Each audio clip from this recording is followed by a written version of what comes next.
Ang Ginoo manaa kaninyo. Manausab kaninyo. Pagbasa gikan sa Santos nga Ebanghelyo sumala ni Lucas. Himayaon ikaw, O Ginoo. Samtang nagpunsisok ang mga tao libot ni Jesus, mipadayon siya pagsulti. Pagkadautan gayud sa katawhan niining panahona. Nangayo silag usa ka milagro nga ilhanan sa pag-uyon sa Dios, apan walay ihatag kanila gawas niadtong milagro nga nahitabo kang Hunas. Ingon nga si Hunas maoy usa ka ilhanan alang sa mga tao sa Ninive. Ang anak sa tao usab maoy mahimong ilhanan alang sa mga tao niining panahona. Sa adlaw sa paghukom, ang rayna sa habagatan mubangon ug musudya sa mga tao niining panahona. Kay mipanaw siyag katunga sa kalibutan aron lang pagpamati sa makinaadmanong mga pagtulunan ni Solomon.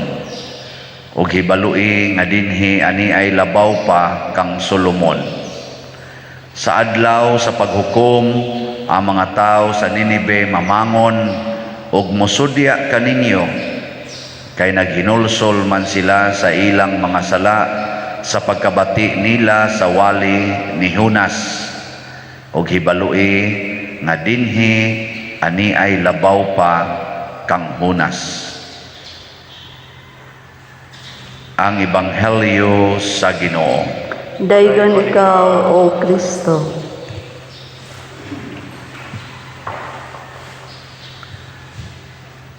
Si Kristo mao ang pulong sa Dios. Matod pa sa Gospel ni San Juan sa pasiuna niyang chapter 1, ang pulong diha na sa wala pa mabuhat ang bisan unsa. Unya pinaagi sa pulong ang tanan nabuhat. Nya dayon pag-ending ang pulong nagpakatao. Ana, mao na si Jesus ang pulong nga nagpakatao. The word incarnate. Mutuo ba mo nga si Kristo mao ang pulong sa Dios? Sure? Maayo. Niya ang tanan nga gipamulong ni Kristo pulosad pulong sa Dios. Mutuo mo? Karon kay nituo naman mo, musunod mo.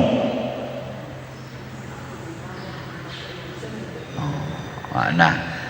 Og mauna ni ang giingon ni Kristo pagkadautan ining mga tawhana. Nga naman, igo ra silang maminaw sa pulong apan dili mutuman. Nga naman, way pagtuo nga tinud-anay. Muna dinhi sa unang pagbasa, si San Pablo iyag yung gipamatud-an nga nabilanggo siya tungod sa pagsunod ni Kristo. Nya si Kristo matud pang San Pablo, isip tao, isip pulong nga nagpakatao, kaliwat ni David. Apan isip pulong sa Dios, siya Dios ug anak sa Dios. Muna nga wa gid untay pulong ni Kristo nga di nato tuuhan. Muna ningon si Kristo diri sa atong ebanghelyo, ang rayna sa habagatan ming travel og katunga sa kalibutan aron lang maminaw sa pulong ni Solomon. Kato si Hari Solomon kay gitugahan man tuog kaalam sa Ginoo. Matud pa niya ni ay labaw pang Solomon. Nga naman, ang gisulti ni Solomon mao ang pulong sa Dios. Kaning nagsulti karon mao na gid ni ang gisulti ni Solomon. Perting ninduta no. Kanabitang atong mga donors na tuas gawas nasod or naas laing mga lugar, muanhi man sila dinhi. Sa sige lang gid mi kakita aning imong simbahan pader karon ni ana gid mi. Hay may importante katong naas TV o kaning ni ana gid dinhi. Lipay kay sila kaniabot ko sila picture pa din picture kay sus kita na jud kanamo di na gid ni TV ikaw na gid ni ana lipay kay sila ya donate dayon di mo malipay mo donate sila mo palit dayon dito kay pa picture god nya lipay kay sila nga nakapa-picture pero kamo nga nagsigig simba dinhi magsigig lingi sa orasan nusam ni mo magyaw-yaw ni paria ang dili taga dinhi hapit na lang yung dili mo lakaw sige lang yung istorya mo na siya si Kristo sa dihang nikuyog na siya nato ato siyang gibaliwala pero sa kadtong sa una nga minsahiro pa sama ni Jonas sama ni Solomon ang mga tao mangita Ginoo pero pag abot na Diyos Ginoo nga nanagin sa ilag yung atubangan kuyog na nila dili lang igo nga ilang gibaliwala ang iyang pulong ila pag yung gidagmalan ang Ginoo gilansang pag yun sa cross muna nagkinahanglan gid ta og model unsaon paghigugma pagpaminaw ug pagsunod ang pulong sa Ginoo kinsa may atong model wa gilain ang naguna ang mahal nga Birhen Maria ang mahal nga Birhen bisan pag ang pulong wap amo abot niya iya nang gihigugma pag abot sa pulong nga iya nagyong gimabdos iya gyong giatiman ang pulong aron matao sa dihang natao na wa gyud katilaw si Hesus bisag usa na lang kakusi ni Maria bisag yaw-yaw na lang kay ngano man giilag yun ni Maria nga mauni ang pulong sa Ginoo kita kamo mga inahan kasagaran ninyo magsigpangandoy og bata maghilak-hilak pag wa yun mamabdos inig kamabdos na nya inig panganak igsiaw-siaw nas bata kusi yaw-yaw hapak nga buang man mangandoy sa bata nya inig humag panganak og kaduha palaygit dayon dinhira kutob ang akong pagpangandoy og anak ayaw na kong puni sa ikatulo maglagot na ko ana uy mao na musimba sige simba ta kay padersiano ron misa may padersiano kay sigig pasiaw di tadukaon pero inig ingong padersiano ang inyong mga koral basig nakahuot na nasdan ang inyong mga tanom basig nakahuot na nasdan hala pamutla na iirog na ng inyong koral aday duko-duko nanasad ana di ba namang mauna ang nakapahimo natong dautan ngano man mas motuo tas kalibutan nga hinimo sa pulong kaysa pulong nga naghimos kalibutan mo na nakaapa na to mas motuo ka ng imong tupad nga moingon nimo patagman ang anak nimo oy may sadang disiplinahon latusa sad na oy tanawa na akong anak nga linatos tanawa musunod gyud nako kana imong anak gahi ego wa man gud nimo disiplinahan gud unsa may sugo sa Ginoo mga ginikanan ayaw palaguta ang inyong mga anak nya ug imo nang latoson imo nang kasaban di ka na maglagot hay man roy mas sundo nimo kanang imong silingan o ang Ginoong nagingon ayaw palaguta ang inyong anak pagpakamatay mo para sa inyong gihigugma o ana hay may sundo nimo ana ron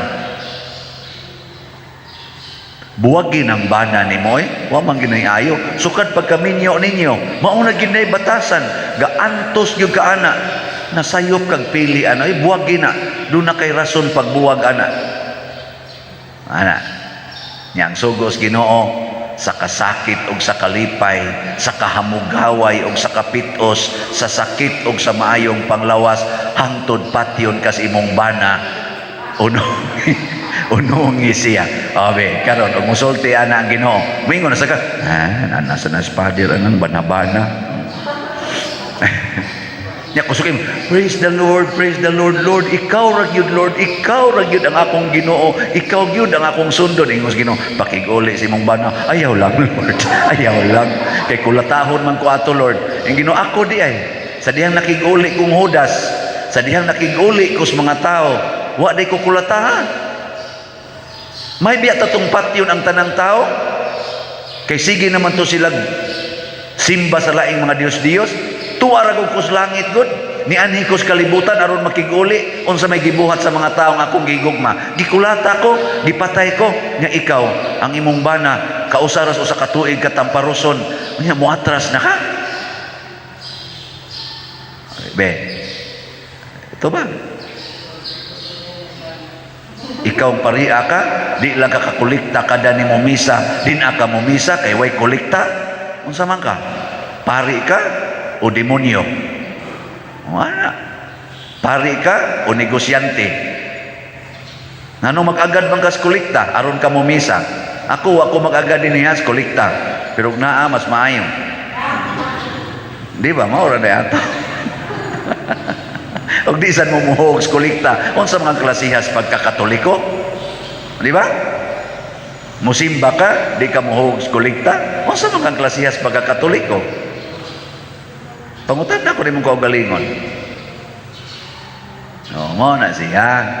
So ang pulong sa Ginoo mas importante kaysa kalibutan, kay ang kalibutan namugna sa pulong sa Ginoo. Ana, si Kristo mas importante kaysa anang imong tupad. Mas importante kaysa pari. Muna ay mo pagpilig pari o manimba mo. Sige ra mo magpilig pari anton mangadto na lang mo sa laing parokya noon. Diha mo simba ng inyong pari sa kasakit o sa kalipay. Bahala nagang naong nga nawa na ilami. Kay utro sa nang wa na lami is inyong naong. Pag inantos sa imo diha kay naa diha ang kasantos. Sunda ang pulong sa Ginoo, dili ang pulong sa pari, dili ang naong sa pari, di ba? Ang saban, sakto? Niyag mo ingon ang pari, kinahanglan mo donate gyud mo kay para sa atong project sa simbahan. Ang saban na pulong sa pari, pulong sa Ginoo. Ha? Ang say pari, pulong nas Ginoo kay ingon sa tukura ang akong templo. Tukura ang akong templo, di gamit mga Ginoo mga hari aron pagtukod siyang templo. Unsa man taon mo Og moingon ang Ginoo, hog mos kolekta kay akong isugal sa kasino. Unsa man na? Pulong sa pari, pulong sa Ginoo. Kana pari. Hog mos kolekta kay akong ipalit og diaper. Unsa man na? Pulong sa Ginoo, pulong sa pari. Pulong sa Ginoo kay panghatag man sa mga bata nga way diaper. Charitable work mo na gitawag og Paris Caritas.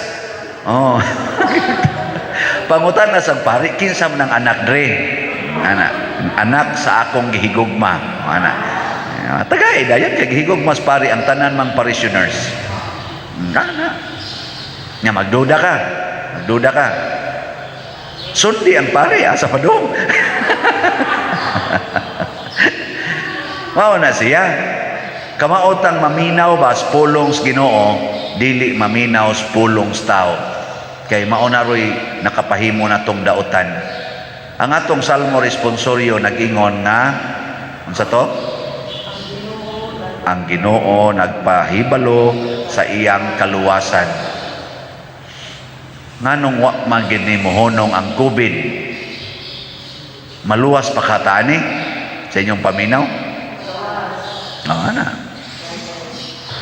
Na ay akong suod kaayo nga higala og ako gining bagasangpiton og nanay mga sound system, nagtrabaho sa usa ka ospital nya kalit lang og kamatay kay nadaot ang baga na abot pa ris utok. Atong iyampo din nga sus manghod in taon kay nanako minako mut naabot na baka nag 40 edad na. Usa ka amahan, buutan nga amahan naningkamot sa pagtrabaho, pagpahal sa iyang pamilya, daang adto sa simbahan sa iyang mga anak ug sa iyang asawa, buutan sa gayo, katikista sa anak ko sa una during summer catechesis. Kalit lang kamatay. Kamo pa ka ha? Patay mo matiwasuno na kung kasagaran din ni nanimba. Pero ang kaluwasan nga gihisgutan sa Ginoo dili ang kamatayon dinhis kalibutan. Di ni mo ikaluwasan kay hasta siya 33 sa iyang edad patay na. Ang importante sa Ginoo ang atong kalag. Mo na magpagmustahay ta, kumusta ang akong kalag? Wa ba kay sala? Wa ba ka ko magsigig supak sa sugo sa Ginoo? Naghigugma ba ka ko sa akong isig katao? Ang katilingban ba kay akong gitanaw o ang akong kaugalingon?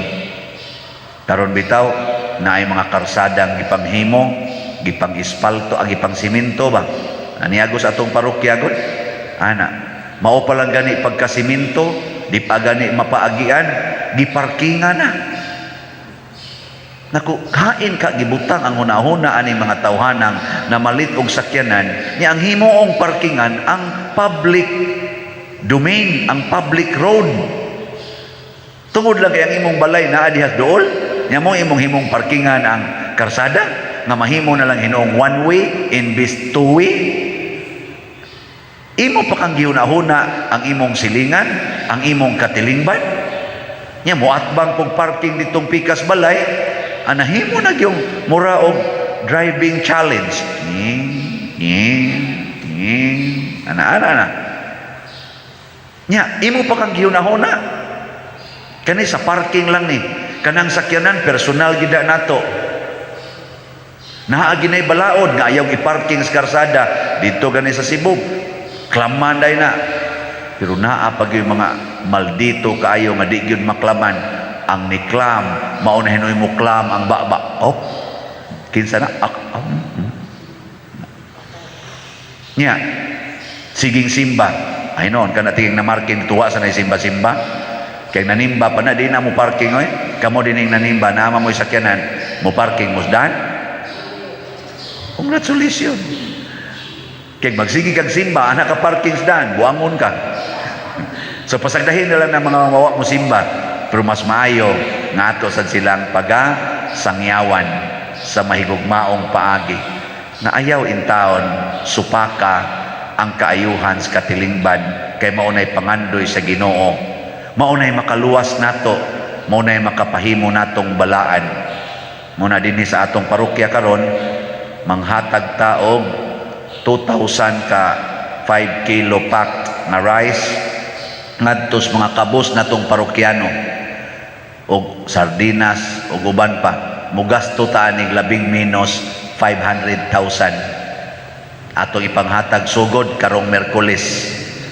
Pasalamat lang punta nga apil man sa atong 2 million nga budget para aning atong pista niya na maligya ta atong 4,000 katag 500 per slot nga Mother Mary's Consoling Graces aron makakonsulta sa atong mga kaigsoonang nag-ilaid sa kalisod.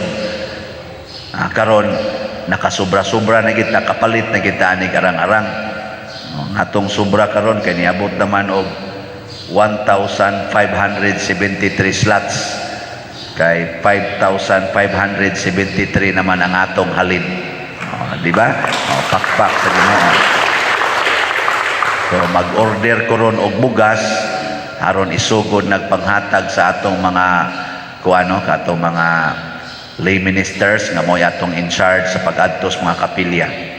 Nganong ato magining paliton ang bugas nya napay atong ipanghatag para sa mga tambal, mga nganong niya maning charity sa simbahan, works of mercy sa simbahan, tungod kay maunay kinaiyas Ginoo ang iyang gihuna-huna, ang iyang mga binuhat, dili siya nga nagbuhat. Kita sad nga mga binuhat ato sa nang sundon, huna-hunaon pud nato ang atong isig katao, dili ang atong kaugalingon. Nya kutob sa mahimo mo paambita, kutob sa mahimo isip katilingban mo paambita. Di nato huwaton nga maparihatas mga tao sa Ninive nga gitagaan na lag 24 ka adlaw aron mamatay silang tanan, una pa maghinulsol. Ayaw paghuwat nga ma stage 4 cancer ka, una pa ka maghinulsol. Ayaw paghuwat nga nunay linog nga moabot og mga lusno ang atong edipisyo, una pa ta maghinulsol. Nga dunay bagyong Yolanda nga mopatay og daghan kay mga tao or tsunami bakaha, una ta maghinulsol. Di ta maghuwat nga duna pay laing COVID-19 or coronavirus nga modamag nato nya patyon ang minilyon ka mga tao, una pa ta magampo. Kada adlaw huna-hunaa ang imong silingan, huna-hunaa ang katilingban, dili ang imong kaugalingon. Kinsa may moatiman sa tong kaugalingon? Ang nagbuhat nato ang Ginoo. Muna ang mahal nga birhen, okay ra gid niya nga namatay iyang anak para sa katawhan. Okay ra gid niya. Wa gid siya reklamo. Kinsa may ni konsol niya, kinsa may ni hupay siyang kaguol. Ang gahom sa Dios pinaagis Espiritu Santo. Muna inig pangadji nato sa Santos nga Rosaryo, mahupay gyud ang atong kaguol, masulbad gyud atong mga problema, basta mangadji ug motuman sa mga pulong sa Ginoo. Ala, manindog na ta mga igsuon. Sangpito nato ang atong langitnong Amahan nga miawhag kanato sa pagsalig ngadto kaniya, busa uban sa mapaubsanong kasing-kasing. Ato din himuon ang atong nobina. Sorry. Himuon nato karon ang nobina sa mahal nga Birhen sa Santo Rosario. Mga igsuon, ang atong maaghop uyamot nga inahan, ang Birhen Maria sa Santo Rosario, sa kanunay na nalipod, nag-agak, nagtudlo ug nagbukbo kanatong iyang mga anak sa dili maisip nga mga grasya, sa dihang ang kalibutan na puno na sa mangilad nga mga sala sa katawhan, mipahibalo ug midasig siya kang Santo Domingo nga bulahan sa labing maayong tambal sa kalaglagan nga mao ang pag-ampo sa Santos Uyamot nga Rosario.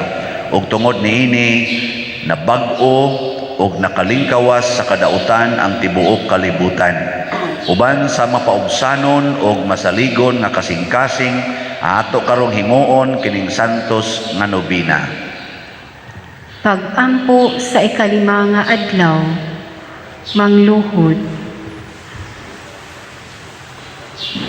Maghimaya ka Maria, puno ka sa grasya, ang Ginoong Dios anaa kanimo, bulahan ka kay nahagawas sa kaniadtong kaulawan sa pagkababay, nga mao ang pagkadili makaanak, kay nanangkon ka man, bisan gani wala kahilagti ug lalaki, ug nahagawas ka man usab sa kasakit sa imong bulahan nga pagpanganak. Bulahan ka kay gitabangan ka sa atong Ginoong Dios sa pagdawat sa tibuok katawhan nga imong mga anak nga sinagop, bisan nagdumili sila sa pagdawat kanimo nga mailang inahan. Bulahan ka kay gidugmok mo ang ulo sa bitin nga among kaaway, nga mao ang yawa kinsa maoy hari sa mga kangitngitan. Bulahan ka kay wala mo ilikay ang imong kinabuhi sa kasakitan. Hinunua giangkon mo ang tanang mga kaguol ug kalisdanan sa mga katawhan. Bulahan ka kay gipun-an mo ang Dios nung mga kaluoy nga nadawat sa kalibutan diha sa kinabuhi, kasakit ug kamatayon sa imong bugtong anak, sa mga kaluoy nga nagagikan diha sa mga misteryo sa imong santos nga rosaryo. Ihatag mo bulahan nga Senyora kanamo nga nangapangadji sa imong rosaryo, ang kusog sa pagbuntog sa kalibutan, sa yawa ug sa among kaugalingon. Ihatag mo Santa Iglesia ang mahigugmaong pagbuntog sa iyang mga kaaway, ang pagkakabig sa mga kairihisan ug ang panagdait ug pagtinabangay sa tanang mga Kristiyanos, alang sa kaluwasan sa kalibutan. Amen. Sa hilom ato karong pangayoon sa Ginoo, ang atong mga panginahanglan pinaagi sa Santo Rosario. Manindog.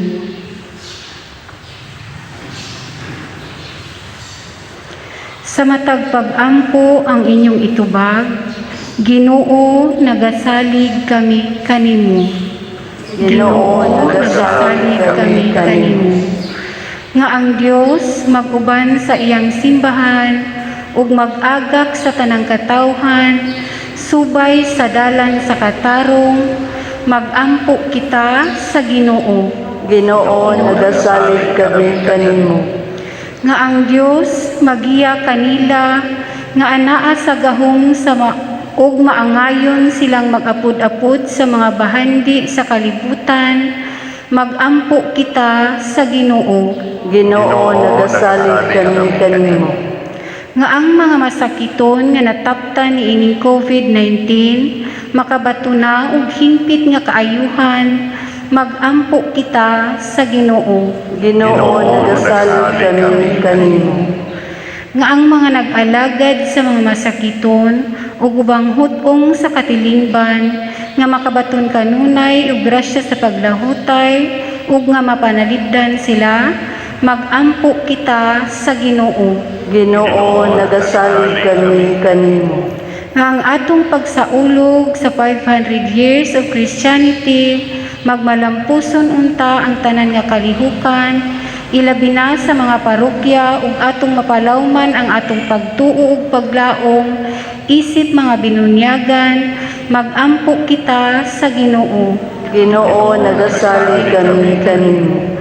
Nga ang sulugoon sa Dios, Teofilo Kamumot, Obispo, nga mabayaw na sa kadungganan sa altar, mag-ampo kita sa Ginoo. Ginoo, nagasalig kami kanimo. Alang sa mga proyekto dinhi sa atong simbahan nga pinaagi sa pangama ug pagiya ni San Vicente Ferrer, magmalampuson ug mahumanunta sumala sa atong mga giplano ug gipangandoy, mag-ampo kita sa Ginoo. Ginoo, nagasalig kami kanimo. Alang sa tanang mga benefactors ug donors sa atong simbahan nga mihatag og finansyal ug lain-laing hinabang, ug alang sa mga nagtrabaho dinhi sa atong mga proyekto nga hatagan unta sila sa Ginoo ug daghan pang mga grasya sa ilang kinabuhi, malikay sila sa mga kadautan ug mulampos unta ang tanan nilang mga paningkamot, mag-ampo kita sa Ginoo. Ginoo, nagasalig kami kanimo. Nga ang atong mga igsuong nangamatay, makatagamtam na sa bangkiting walay katapusan sa langit, mag-ampo kita sa Ginoo. Ginoo, nagasalig kami kanimo.